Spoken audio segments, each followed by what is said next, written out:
তরুণ তুমি মুক্তি চাও কি, এই স্লোগানকে সামনে রেখে বাংলাদেশ জামাত ইসলামী ঢাকা মহানগর উত্তরের আজকের এই মাদক বিরোধী দিবস উদযাপন উপলক্ষে আমাদের মাদক বিরোধী ক্যাম্পিং এ আপনারা লক্ষ্য করছেন অনেক লোকজন উপস্থিত হয়েছে। সম্মানিত দর্শক শ্রোতা, মাদক এমন একটি ব্যাধি যেটি সমাজকে একেবারে ধ্বংসের ধার প্রান্তে নিয়ে এসেছে।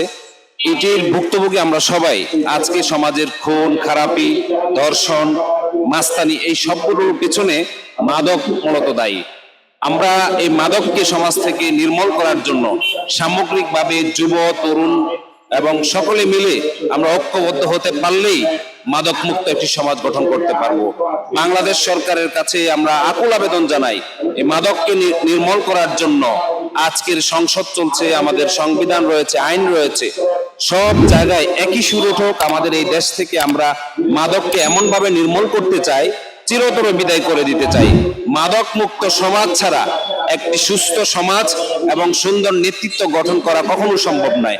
আগামী প্রজন্মকে আমরা দেশের সম্পদ হিসেবে কাজে লাগানোর জন্য এই মাদককে মুক্ত করা ব্যতীত অন্য কোনো রাস্তা নেই। সম্মানিত দর্শক শ্রোতা, আমরা মাদকের বিরুদ্ধে সোচ্চার হই, মাদককে না বলি। আসসালামু আলাইকুম।